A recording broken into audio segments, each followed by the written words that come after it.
Hi, welcome back. In this lecture, I want to talk about quantum conditional logic that is similar to the classical if-then, but we are going to apply to a superposition of state. So we will look at a very cool effect on this. And then I want to spend a few words about phase encoding. So far, we have been working mostly on the amplitude. Also, we are going to look at how to do operation on the relative phase of the qubits. So let's start with the quantum conditional logic. So on a conventional computer, conditional execution causes the logic to be performed if a value is set. So we have typically a condition that is a condition on a value.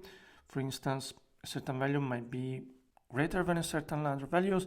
Then, if this is true, we execute a statement of a block. If it's false, we can execute another block of a code.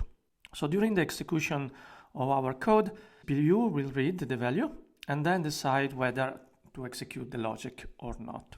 With the QPU, or the quantum processing units, we can reach a very cool effect. In fact, the value on which we calculate the condition can be both set and not set in a superposition. So an operation conditional on that value will execute and not execute in superposition. We can use this idea at a high level and conditionally execute large pieces of digital logic in superposition. So in summary, a quantum conditional logic is a traditional conditional logic but applied to a superposition of state. And therefore, our logic can execute and not execute at the same time, depending on the superposition of states. On this slide, we have an example of a quantum circuit executing a quantum conditional logic. We have two qubits, two Q register A and B. So these are two Q register of 3 qubits each. And what we want to do, we want to increment a register of the 3 qubits labeled B. So we want to increment the register B only if another 3 qubit register, this time called A, holds an integer value in a certain range. So for instance, we want to increment B only if the register A is less than 0. Obviously, A can be in the superposition, so it can be more than one state, and that's where the cool part about the quantum conditional logic comes from. Let's look at a little bit more into detail of this quantum circuit. We have the quantum register A, and then we set 1 here on the first qubit, and then we apply a Hadamard gate on the last qubit, on the third qubit. So this operation here put the quantum register A in a superposition of state 1 and 5. And then we do a similar things with the quantum register B. We apply still the 1 on the first qubit, then we apply another Hadamard gate, and then a rod of 45 degree. Then we operate on register A. We decrement by 3. As you probably remember from the previous slides, if you want to decrement by a fixed value, there is an ad hoc circuit. In this case, if we want to decrement by 3 units, this is the circuit. So note now that we have A into state 1 and 5. So that means that we will, if we decrement the state 1 by 3 units, we will have -2. And if we decrement 5 minus 3, we will get +2. So at this point here, we have a -2 and +2. Our quantum register A, in this case, in the superposition of -2 and +2. So the interesting part here is coming from this conditional logic that is achieved with a multi-control NOT gates. In this case, the condition we want to apply, if A is less than 0, then increment by 1 the values of the quantum register B. So remember that here we have encoded negative number. So this qubit here, if it's set to 1, it means that is a negative number. And that's how we implement the conditional quantum logic by using control qubit sequence. This part here is implemented as part of arithmetic logic that we've seen before. The difference with the previous quantum arithmetic is that we have a control qubits on A, on the third qubits that contains the sign of our number. So this is 1, it means that is negative, and therefore it will enable this increment of the quantum register B. And then at the end we just want to add again on quantum register 8 by 3, so we bring it to the original state. So let's see how this looks like on our circular notation diagram. So this is the initialization. We have initialize A, the quantum register A, in state 1 and 5. So this is here. And then here we can see the values of B, and values of B are initialized on state 1 and 3. So with the Hadamard gate, also note here a change of relative phase here and here.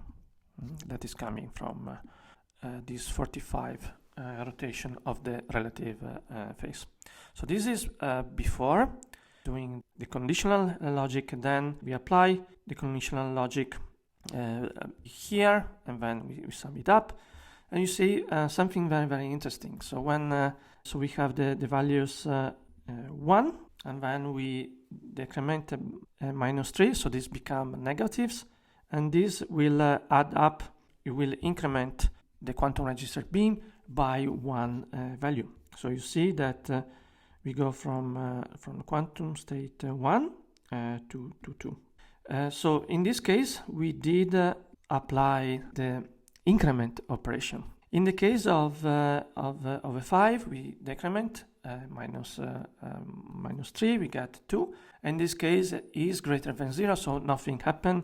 So this stayed basically in state 1 and in state 3 for P. So this is, you see that in this case here, we have the quantum conditional operation that is working. In this case here, it was not executed. So this gives you a very nice picture of the quantum conditional logic that can be at the same time executed and not executed. I want to spend a few words about encoding the quantum results in the phase. So far, we have been encoding on the magnitude. Starting from the next few lectures, we are going to look at operation on the relative phase. So it turns out that our QPO version of arithmetic operation can be also modified to encode the output of a calculation in the relative phase of the original input qubit register. So this is something that we cannot do in conventional traditional bits because we don't have the phase. Encoding calculation results in a register relative phase is a very important skills, especially for building on the primitives that we are going to look at in the next few lectures.